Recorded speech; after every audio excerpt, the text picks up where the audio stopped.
Graça e paz, amados. Hoje eu quero fazer uma reflexão a partir de um vídeo que eu recebi de um irmão em Cristo e amigo. É um vídeo curto que ele me mandou com o título Continuismo Progenitor das Heresias. De certa forma, até certo ponto eu concordo com ele de que muitas seitas heréticas existem a partir de supostas manifestações sobrenaturais, supostos dons espirituais. Todavia, discordo da afirmação que ele diz que o continuismo por si só é errado. Baseado nessa afirmação, eu pedi a ele que me mandasse os textos bíblicos que ele tinha como base para afirmar tal coisa. E então ele me mandou 3 textos bíblicos, um em 1 Coríntios capítulo 4, versículo 6, o outro em 1 Coríntios capítulo 13, versículo 8, e Hebreus capítulo 1, versículo 1 e 2. Bom, eu quero discorrer a respeito de cada um desses textos para mostrar que nenhum desses textos servem para fundamentar a ideia de que não existe hoje os dons espirituais, de que os dons espirituais teriam cessado com a igreja primitiva.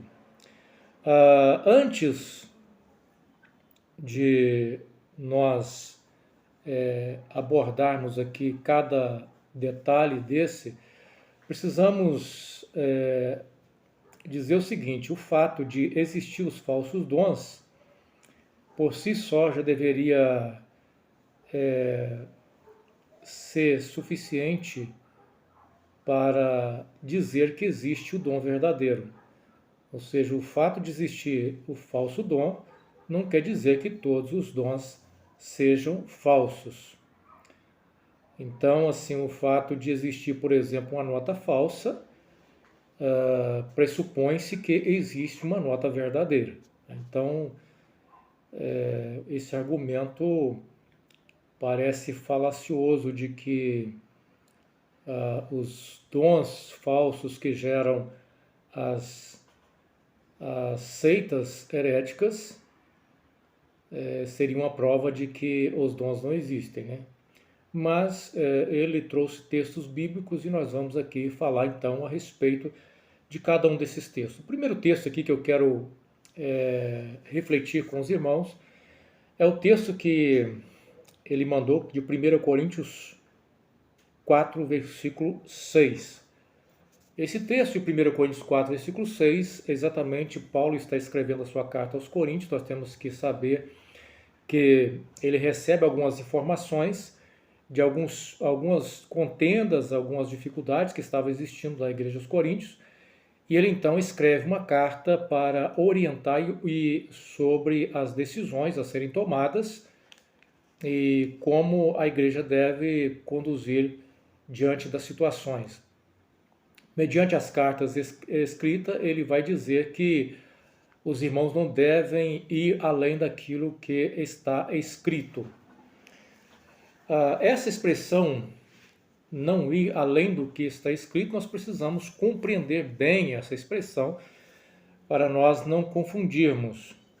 Até mesmo porque, quando Paulo escreve essa carta, a Bíblia que nós temos hoje, com o cano fechado, ainda estava em formação, né? Outras cartas viriam e a última delas, o Apocalipse, que seria aqui inserida nesse contexto, né? Do que nós temos hoje como cano fechado das Escrituras. Então, claro que Paulo, quando usa essa expressão não ir além do que está escrito, ele não estava fechando ali o cano, né? Aí o cano ainda iria ser fechado.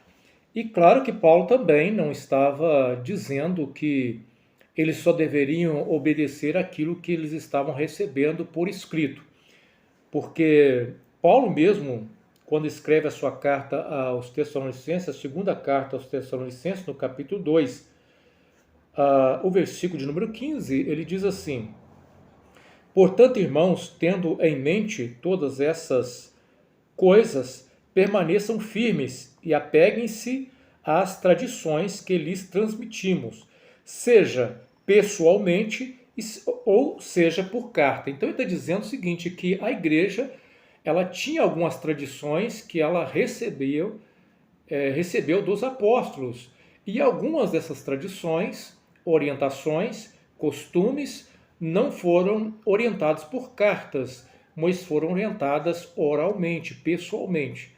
Então, dizer que não ia além do que está escrito significava, naquele contexto, que você não deveria receber nada que não estivesse escrito, isso não se sustenta à luz do que nós acabamos de ler aqui, até do próprio texto de Paulo, né? Mas como compreender então essa expressão de Paulo, não ir além do que está escrito? Primeira coisa, nós temos que entender essa expressão.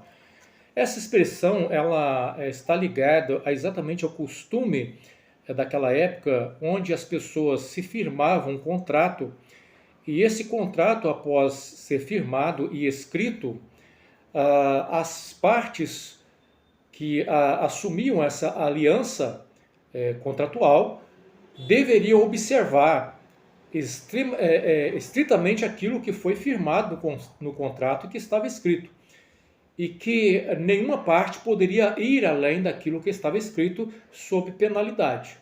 Então, a ideia de Paulo aqui é dizer para a igreja e para os irmãos que aquilo que eles estavam firmado no contrato, ou aquilo que que eles receberam por carta de Paulo escrito ali, deveria ser considerado e observado, e que eles não deveriam ultrapassar o limite daquilo ali. Trazendo essa afirmação de Paulo, colocando ela num campo mais amplo de toda a Escritura, e aí nós podemos falar do fechamento do cano. O que nós temos, na verdade, com o fechamento do cano, é todo o contrato, ou seja, toda a revelação, tudo aquilo que Deus quer para a igreja foi registrado nas Escrituras para trazer a aliança. Nós temos o antigo pacto com a antiga aliança e nós temos o novo pacto com a nova aliança. Para a igreja, o que firma a aliança é aquilo que nós temos no Novo Testamento como instrução apostólica para ser vivida para a igreja. Ou seja, embora eu defenda a ideia da continuidade dos dons espirituais, eu não estou defendendo aqui de forma alguma as meninices que acontecem e as aberrações que acontecem nos nossos dias. Eu sou extremamente contra essas coisas. Mas sou a favor, sim, da continuidade dos dons espirituais, porque não vejo base bíblica que possa fundamentar que não existe. E também nós temos experiência, vivemos experiências com relação a essas questões. Claro que nós não formamos a nossa teologia em cima de experiência, formamos a nossa teologia em cima daquilo que é o texto bíblico. E as nossas experiências, elas estão avaliadas a partir ou à luz dos textos bíblicos. Mas, então, o que nós temos hoje é um contrato firmado, ou seja, as novas revelações, as revelações que nós recebemos hoje, elas não têm um caráter normativo para a igreja. O que deve ser observado de forma normativa para a igreja é aquilo que está registrado nas Escrituras. Então, é preciso entender essas questões. Paulo, quando escreve a sua carta aos Gálatas, no capítulo 1, versículo 8, né, ele vai falar até a respeito da importância de nós estarmos atentos aos perigos até das manifestações. O grande problema dessas seitas que surgem é não observar aquilo que foi o conselho de Paulo, ou seja, aquilo que a própria Escritura registra, que é o que nós encontramos em Gálatas, no capítulo 1, o versículo de número 8, que diz assim: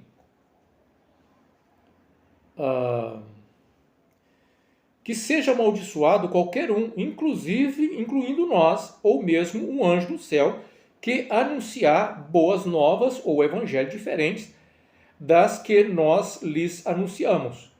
Então, Paulo está advertindo aqui sobre o cuidado que a igreja deve ter de não receber uma nova revelação que destoa daquilo que é o evangelho, daquilo que foi a instrução apostólica. Os apóstolos receberam a incumbência e uma autoridade apostólica que nenhum apóstolo dos nossos dias e nenhum outro recebeu, de trazer doutrinas normativas para a igreja. Portanto, o Evangelho, a nova aliança, conforme foi revelado e registrado nas Escrituras, deve ser observada pela igreja em todas as épocas. Em todas as épocas. Então, se nós observarmos esse conselho bíblico, nós rejeitaríamos e rejeitamos qualquer revelação que vem trazer novidades para a igreja, uma vez que tudo que a igreja precisa foi dada, conforme a próprio Judas, escrevendo sua carta, vai dizer que a fé foi dada de uma vez por toda ao povo santo, ou seja, os ensinamentos que a igreja precisa foi dada de uma vez por toda ao povo santo, e que nós precisamos batalhar por essa fé. Portanto, essa expressão não ir além do que está escrito não serve também para anular a existência de dons espirituais nos nossos dias. Ou seja, nós podemos receber uma informação ou um dom, e quando nós vamos avaliar aquilo que nós temos como dom espiritual, ele não fere em nada aquilo que está escrito. Portanto, se ele não fere em nada aquilo que está escrito, ele não estará ultrapassando os limites, porque a palavra de Deus, no contrato ou na nova aliança, existe um limite estabelecido que está na palavra do Senhor. E, portanto, qualquer orientação que nós recebemos não deve ultrapassar os limites. Qualquer dom espiritual que não fira aquilo que está estabelecido como evangelho nas Escrituras, não há problema algum. Né? Não há problema algum. Então, esse texto, ele não nega a existência dos dons espirituais, da continuidade dos dons espirituais. Um outro texto que ele utilizou aqui para dizer que os dons espirituais cessaram, e que é muito citado pelos nossos irmãos cessacionistas, é Hebreus capítulo 1, versículo 1 e 2. Eu vou ler para os irmãos aqui, que diz assim: por muito tempo Deus falou várias vezes e de diversas maneiras aos nossos antepassados por meio dos profetas. E agora, nesses últimos dias, ele nos falou por meio do Filho, o qual ele designou como herdeiro de todas as coisas e por meio de quem criou o universo. Então, utilizando esses versículos isoladamente, os nossos irmãos cessacionistas dizem que esse texto afirma que os dons cessaram e que nos últimos dias Deus só estaria falando por meio do seu Filho. Bom, precisamos entender o contexto em que isso está escrito, o propósito da carta, e para nós entendermos o que de fato o escritor quer dizer com essa afirmação. Precisamos lembrar que todo o contexto da carta, o propósito é mostrar a superioridade da graça em relação à lei. Nós tínhamos aqui algumas pessoas que estavam voltando para o judaísmo, a igreja correndo o risco de apostatar para o judaísmo, e a carta então tem esse pano de fundo. E seguindo esse pano de fundo, o autor ele teve o propósito de mostrar a superioridade da graça em relação à lei e a superioridade da nova aliança em relação à antiga aliança. Ele vai demonstrar no capítulo 3 que, no capítulo 1, ele já vai mostrar a superioridade de Cristo em relação aos anjos, uma vez que a lei foi dada a Moisés por intermédio dos anjos. Então ele vai mostrar que Cristo é superior aos anjos. No capítulo 3, ele vai dizer que Cristo é superior a Moisés. Então, qual que é o propósito aqui? Mostrar a superioridade de Cristo em relação a Moisés e todo o antigo pacto. Ele vai mostrar a superioridade de Cristo como sumo sacerdote em relação aos sumos sacerdotes e aos sacerdotes levíticos. No capítulo 8, versículo 13, de Hebreus, nós temos a seguinte afirmação, 8:13. Quando Deus fala de uma nova aliança, significa que tornou obsoleta a aliança anterior. Então ele está falando de que a nova aliança era superior e que a antiga aliança havia se tornado obsoleta. Por quê? Porque a antiga aliança era sombra das coisas futuras, mas Cristo veio, a realidade das coisas. E Cristo sendo a realidade exata das coisas, a antiga aliança, que era sombra, perde o seu efeito e agora o que está em vigor é a nova aliança. O capítulo 2, versículo 9 e 10, ele vai afirmar o seguinte. Capítulo 2, versículo 9. Contudo, vemos Jesus que por um pouco de tempo foi feito um pouco menor que os anjos, e que por ter sofrido a morte, agora está coroado de glória e honra. Sim, pela graça de Deus, Jesus experimentou a morte por todos. Deus, para que, por meio de quem todas as coisas foram criadas, escolheu levar muitos filhos à glória. E era apropriado que, por meio do sofrimento de Jesus, ele o tornasse o líder perfeito para conduzi-los à salvação. Então veja bem, o escritor quer mostrar aqui que Cristo se tornou o líder perfeito para levar os filhos à salvação. O que ele quer dizer aqui? Que Deus, nos últimos dias, através de Cristo, na nova aliança, fala conosco por intermédio de Cristo. Ou seja, não é mais Moisés, é Cristo. É a revelação que veio de Cristo, por Cristo. Não somente quando o Verbo estava encarnado aqui nesse mundo. Porque Cristo sobe, ele morre, ressuscita, vai para a eternidade, o Espírito Santo é derramado sobre a igreja e Cristo fala e comunica com a sua igreja através dos seus apóstolos e por intermédio dos dons espirituais, através do Espírito Santo na vida da igreja e por intermédio dos dons de revelação e profecias, Cristo manifestava a sua vontade aos apóstolos. Vale ressaltar que o próprio apóstolo Paulo fala que o evangelho que ele estava anunciando, ele havia recebido por revelação de Jesus Cristo. Então, Cristo comunicava-se com a igreja e com os apóstolos através do seu Espírito por revelação, por dons espirituais. Portanto, esse texto aqui não tem o propósito de dizer que Deus só estaria falando agora através do Cristo. E como que Deus estaria falando agora com a igreja através de Cristo, se não é por intermédio daquilo que Cristo revelou nas Escrituras e revelou aos apóstolos e através do seu Espírito comunica com a igreja? Então, o propósito desse texto não é e nunca foi de forma alguma base para anular a existência da continuidade dos dons espirituais. Agora, vamos para o terceiro e último texto citado pelo nosso irmão. 1 Coríntios capítulo 13, versículo 8. 1 Coríntios capítulo 13, versículo 8, já não é muito defendido por muitos teólogos sensacionistas.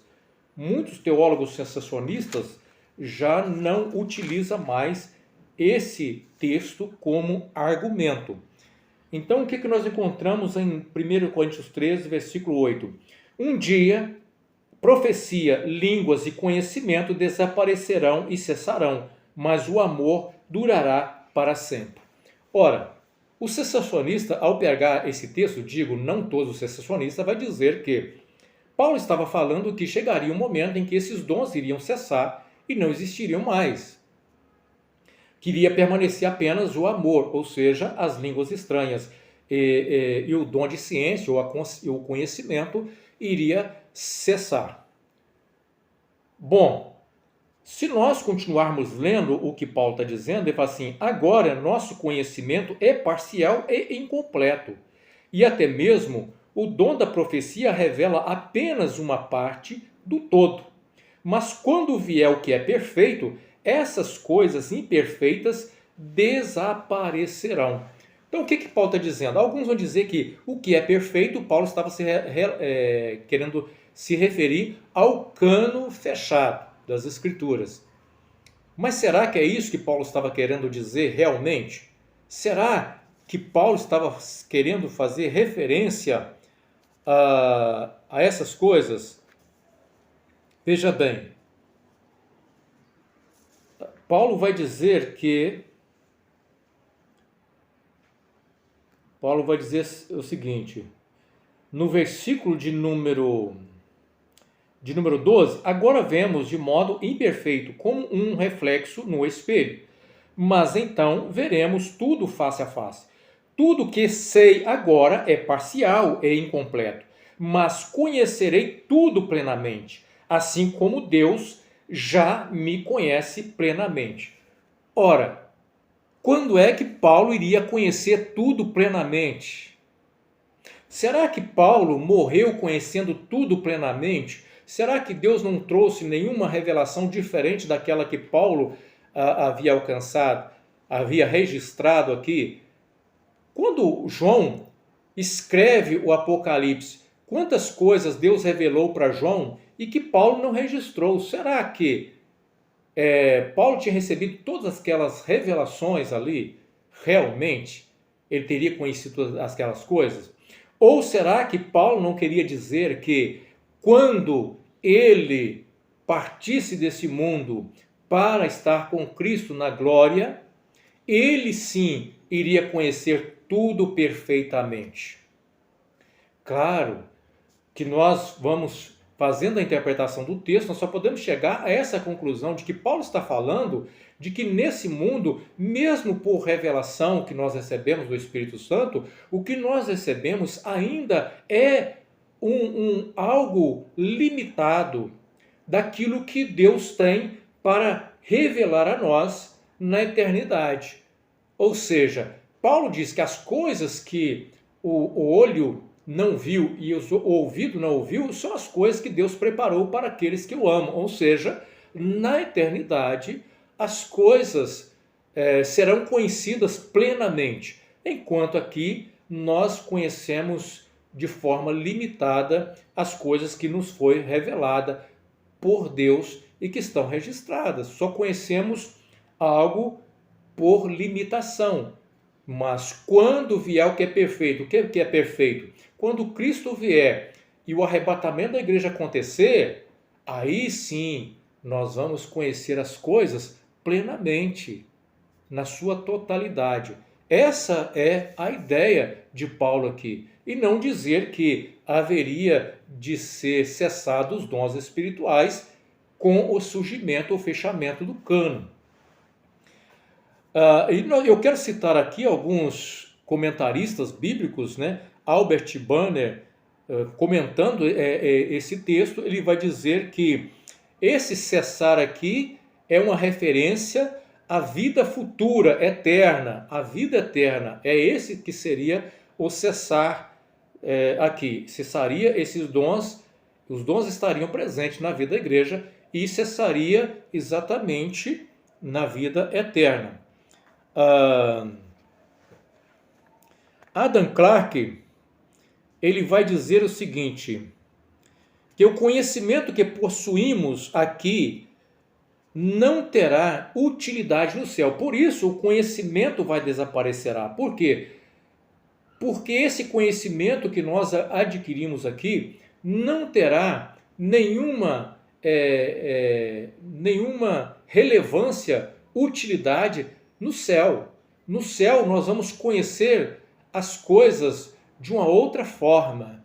Então, o conhecimento que adquirimos aqui, quer seja por revelação ou pela a compreensão intelectual limitada que nós temos, pela ciência humana, isso tudo desaparecerá quando nós estivermos na glória com Cristo.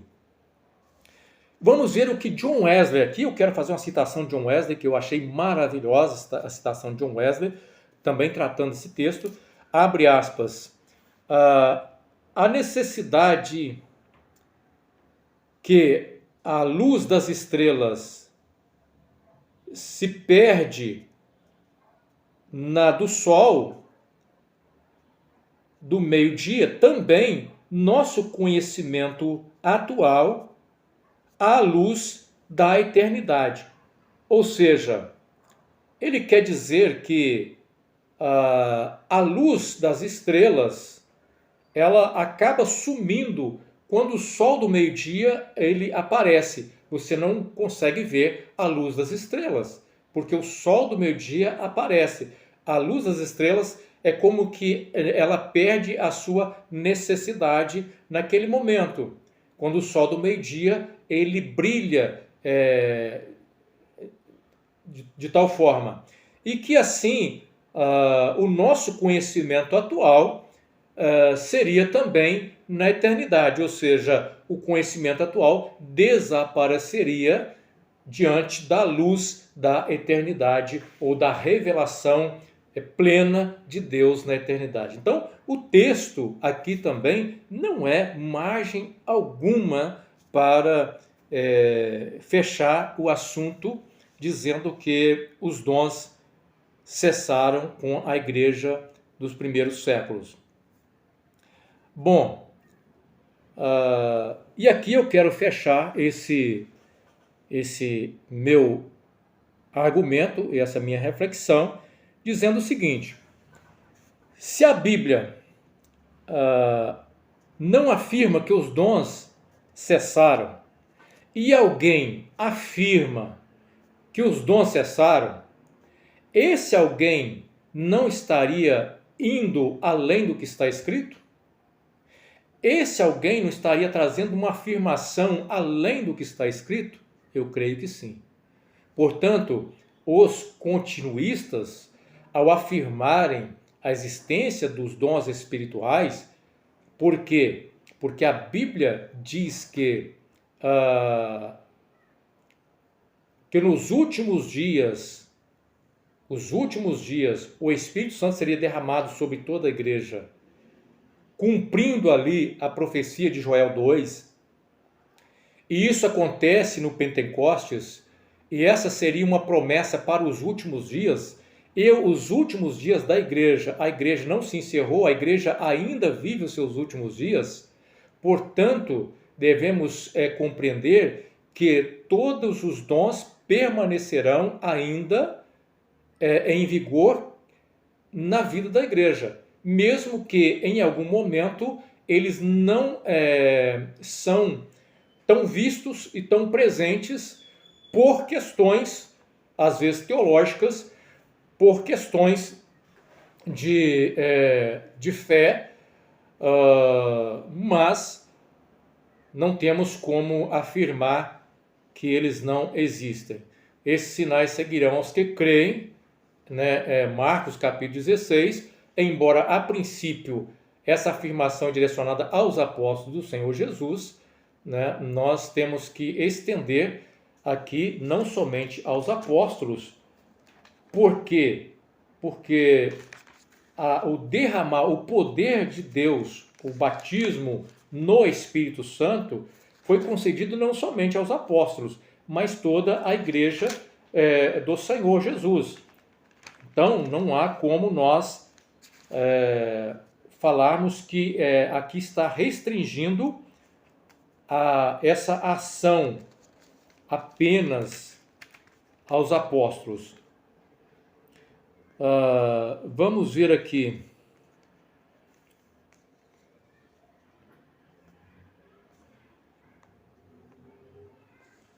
Eu quero citar com os irmãos aqui.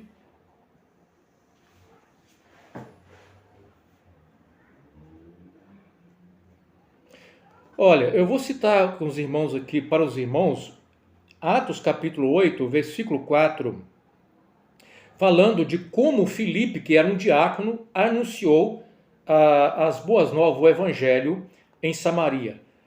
O versículo 4 diz assim: os que haviam sido dispersos, porém, anunciavam as boas novas a respeito de Jesus, por onde quer que fossem. Filipe foi para a cidade de Samaria e ali falou ao povo sobre Cristo.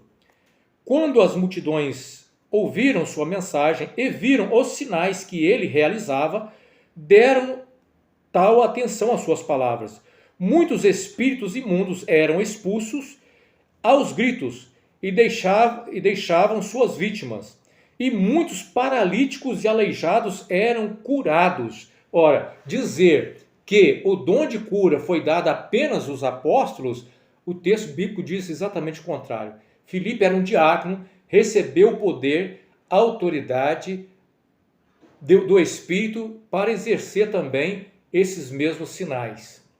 Então, meus irmãos, tudo que nós temos biblicamente é que a continuidade dos dons é uma realidade e não o contrário.